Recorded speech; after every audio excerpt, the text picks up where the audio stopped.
Hello everyone, welcome back to my channel. और आज का हमारा टॉपिक है प्लांट किंगडम, जिसमें हम लोग प्लांट किंगडम में ब्रायोफाइटा के बारे में पढ़ेंगे। हम जानते हैं कि इस समुदाय के जो पौधे होते हैं मुख्यतः छायादार नम स्थानों में, चट्टानों पर और वृक्षों की छालों से चिपके या मकानों की दीवारों पर मिलते हैं। ब्रायोफाइटा डिवीजन जो है उनमें 25,000 से भी ज़्यादा स्पीसीज आती हैं। ब्रायोफाइटा को मुख्यतः लीवर वर्ड्स तथा मॉसेज में विभाजित किया गया है। मतलब कि ये जो है इनको दो भागों में ब्रायोफाइटा को बांटा गया है, वो होते हैं हमारे लीवर वर्ड्स तथा मॉसेज। ब्रायोफाइटा के विशिष्ट लक्षण क्या है? तो इस समुदाय के अधिकांश पौधे जो होते हैं वो हरे तथा पृथ्वी पर उगने वाले होते हैं। कुछ किस्में इनकी पानी में भी पाई जाती है, जिसे क्या कहा जाता है? एम्फीबियन ऑफ पादप किंगडम। क्योंकि इस समुदाय में पौधे जमीन पर पाए जाते हैं, परंतु जब वो निषेचन करते हैं तब उस टाइम उन्हें पानी की आवश्यकता होती है। सेकेंड, इनकी विशेषता है कि ये नम स्थानों जैसे कि पुरानी गीली दीवारों, पेड़ों की छाल, नम चट्टानों आदि पर ये उगते हैं। ये पादप अनुक्रम में महत्वपूर्ण भूमिका निभाते हैं। ये पौधे छोटे और थैलस की तरह होते हैं। कुछ उच्च श्रेणी के ब्रायोफाइट्स में वास्तविक जड़ें, तना और पत्तियां तो नहीं होती हैं, परंतु पौधे में तने तथा पत्ती के समान संरचनाएं मिलती है। जड़ों के स्थान पर मूलांग होते हैं।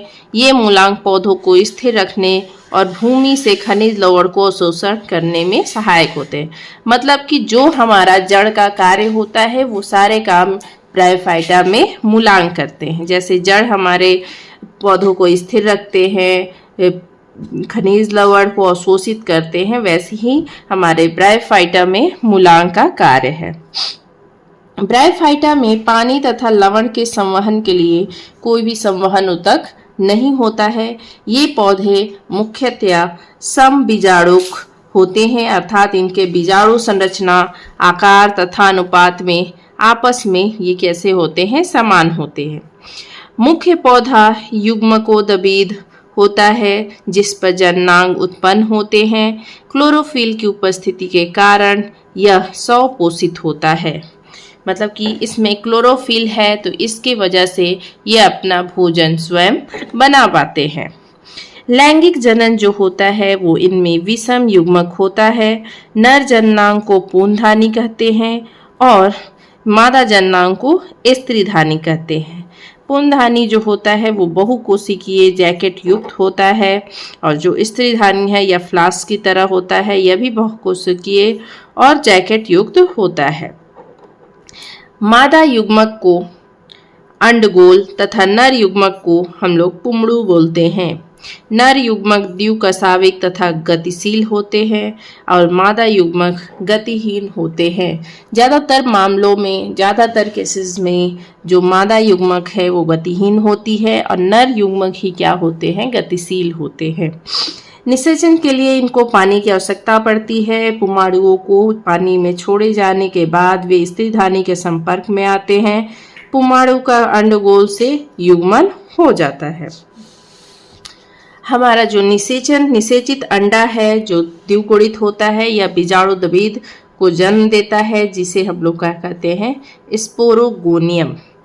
स्पोरोगोनियम मुख्यतः पूर्णतः या आंशिक रूप से गैमीटोफाइट पर निर्भर रहता है। स्पोरोगोनियम में बीजाणु बनते हैं। बीजाणु अंकुरित होकर नया गैमीटोफाइट बनाते हैं। ब्रायोफाइट्स में पीढ़ी एकांतरण स्पष्ट रूप में होता है। तो ये रहा हमारा ब्रायोफाइटा का कुछ विशिष्ट लक्षण। अब इसके बाद जो हम लोग ब्रायोफाइटा को बांटे हैं दो भागों में, एक है हमारा लीवरवर्ट्स, दूसरा है हमारा मॉसेस। तो उसके बारे में जानते हैं। तो सबसे पहले हम लोग जानेंगे लीवरवर्ट्स के बारे में। तो लीवरवर्ट्स जो होता है मुख्यतः नम छायादार स्थानों पर पाए जाते हैं। इनका वास स्थान झरनों के किनारे, दलदली जमीन, गीली मिट्टी, पेड़ों की छाल पर होता है। इन पौधों का शरीर थैलस की तरह होता है, जैसे Riccia, Marchantia, thallus dorsiventral, और यह आधार पर क्या होते हैं? चिपके होते हैं। लीवरवर्ट्स में अलैंगिक जनन थैलस के विखंडन द्वारा होता है। मार्केंसिया में एक विशेष संरचना होती है जिसे हम लोग क्या बोलते हैं, जेमी, वह उसके अलैंगिक जनन के द्वारा होता है। जेमी जो होता है वो हरी बहुकोशिकीय अलैंगिक कलियां होती हैं जो कपनुमा संरचना में विकसित होती है। ये जेमी मादा पौधे से अलग होकर नए पौधों को क्या करती है, जन्म देती है। लैंगिक जनन में नर तथा मादा जननांग क्रमशः पुंधानी तथा स्त्रीधानी में बनते हैं। नर तथा मादा जननांग एक ही थैलस पर हो सकते हैं या अलग अलग थैलस पर पाए जाते हैं। निषेचन के बाद बीजाणुद्वीप का निर्माण होता है। बीजाणुद्वीप पाद, सीटा तथा कैप्सूल में विभक्त होता है। बीजाणु मातृ कोशिका में अर्धसूत्री विभाजन के फलस्वरूप अगुणित बीजाणु बनते हैं और ये जो बीजाणु है ये अंकुरित होकर नए थैलस का निर्माण करते हैं। तो ये था हमारा लीवरवर्ट्स के बारे में। मतलब जो भी ब्रायोफाइटा के जो भी सदस्य हैं वो सारे क्या होंगे, नम स्थानों पर पाए जाएंगे, मिट्टी स्थल पर पाए जाएंगे, लेकिन उनमें क्या मौजूद होना चाहिए, थोड़ी नमी मौजूद होनी चाहिए। ठीक है, तो इसके बाद आता है हमारा मॉस। मॉस क्या है, ये गैमेटोफाइट, जीवन चक्र में गैमेटोफाइट मुख्य पौधा होता है। बीजाणु के अंकुरण के पश्चात प्रोटोनीमा बनता है। जब बीजाणु अंकुरित होता है तो उसके बाद उसका क्या नाम हो जाता है, प्रोटोनीमा। यह हरा होता है, मतलब हरा है, मतलब कि ये भी अपना भोजन स्वयं बनाएंगे। मतलब कि जो भी ब्रायोफाइटा के सदस्य हैं वो अपना भोजन स्वयं बनाएंगे, मतलब कि स्वपोषित होंगे। हरा बहुशाखीय शैवाल जैसी रचना होती है। प्रोटोनीमा के दो भाग होते हैं, एक होता है रंगहीन राइजोइड युक्त भाग राइजोनीमा तथा दूसरा भाग हरित लवक प्रकाश संश्लेषण करने वाला भाग क्लोरोनीमा होता है। मॉस के जीवन चक्र का दूसरा भाग होता है पत्ती युक्त पौधा। यह द्वितीयक प्रोटोनीमा से बनता है। इनमें पौधा मूलांग, तना तथा पत्तियों में विभक्त होता है। मूलांग वो है जो हमारा जड़ है। नॉर्मली जो पौधों में जड़ पाया जाता है वो ब्रायोफाइटा में क्या पाया जाता है, हमारा मूलांग। मूलांग और शोषण का काम करते हैं।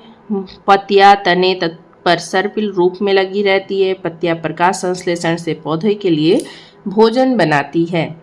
मॉस में वर्दी जनन, गेमी, द्वितीयक प्रथम तंतु, सयान मूलांग तथा एपोस्पोरी द्वारा होता है। लैंगिक जनन में नर तथा मादा जननांग पौधे की अलग अलग शाखाओं पर होते हैं। जिस शाखा पर पुंधानी बनता है उसे नर प्ररोह कहते हैं और जिस शाखा पर स्त्रीधानी होता है उसे हम लोग मादा प्ररोह कहते हैं। निषेचन होगा तो उसके पश्चात द्विगुणित युग्मनज बनता है। जाइगोट जो होता है विभाजित होकर स्पोरोफाइट बनाता है जो पाद, सीटा तथा कैप्सूल में विभाजित हो जाता है। कैप्सूल में बीजाणु बनते हैं। ये बीजाणु अर्धसूत्री विभाजन द्वारा बनते हैं। बीजाणु एक गोल संरचना होती है जिसमें दो भित्तियां होती है। प्रत्येक बीजाणु में एक अगुणित केंद्रक होता है। बीजाणु अंकुरित होकर प्रोटोनीमा बनाते हैं। मॉस के मुख्य उदाहरण है हमारा फ्यूनेरिया, पॉलीट्राइकस तथा स्फैग्नम। ये रहा हमारा ब्रायोफाइटा के दोनों प्रकार, जिसमें लीवरवर्ट्स है और क्या है, मॉस है। अब ब्रायोफाइटा का कुछ महत्व क्या है, आर्थिक महत्व क्या है। तो ब्रायोफाइटा का आर्थिक महत्व थोड़ा कम होता है, परंतु मॉस स्तनधारियों, चिड़ियों तथा जानवरों के भोजन के रूप में काम आते हैं। स्फैग्नम, जिसे पीट मॉस भी कहा जाता है, वो जल के अवशोषण तथा अवशोषित जल को संग्रह करने की अधिक क्षमता होती है, इसलिए इन्हें नर्सरी में पैकिंग मटेरियल के रूप में इस्तेमाल किया जाता है। सूखे हुए मॉस को जलाकर ईंधन का कार्य लिया जाता है। पादप अनुक्रम में भी मॉस भूमिका निभाते हैं। ये चट्टानों को डिकम्पोज कर आवृत बीजों के युगने के लिए आधार बनाते हैं। चूंकि मॉस जमीन पर चटाई की तरह बिछे होते हैं, अतः यह वर्षा ऋतु में भूमि को क्षरण से बचाते हैं। मतलब कि जो वर्षा ऋतु में जल आता है, वर्षा होती है, उसके फलस्वरूप वहाँ पर मॉस बिछे हुए होते हैं, तो उसके क्या करते हैं, भूमि को अलग होने से बचाते हैं। इसके बाद आएगा हमारा टेरिडोफाइटा। ये भी पादप किंगडम का भाग है। टेरिडोफाइटा पादप किंगडम के भाग है हमारे। ब्रायोफाइटा हो जाएंगे, टेरिडोफाइटा हो जाएंगे, जिम्नोस्पर्म और एंजियोस्पर्म।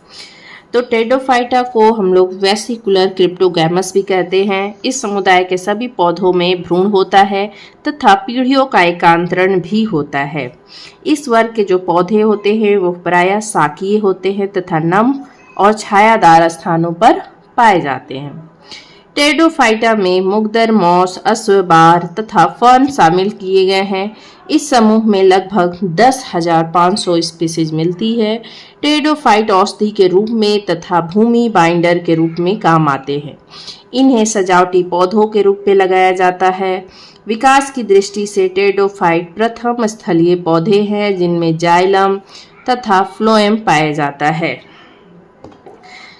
टेरिडोफाइट ठंडे, नम, छायादार स्थानों पर पाए जाते हैं और कुछ सदस्य जो होते हैं वो बलुई जमीन पर भी पाए जाते हैं। टेरिडोफाइटा के जो हमारे लक्षण हैं वो है कि इनका जो मुख्य पौधा है वो बीजाणुदबीद होता है जो जड़, तना तथा पत्तियों में विभेदित रहता है।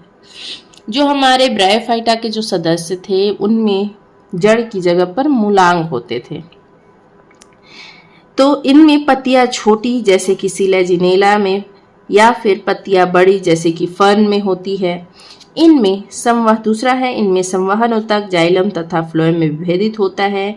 इसमें जाइलम में वाहिकाओं तथा फ्लोएम में सहकोशिकाओं का अभाव होता है। बीजाणुधानियों में अर्धसूत्री विभाजन बीजाणु के फलस्वरूप उत्पन्न होते हैं। बीजाणुधानियां कुछ विशेष प्रकार की पत्तियों जिनको बीजाणुपर्ण कहते हैं पर पैदा होती है।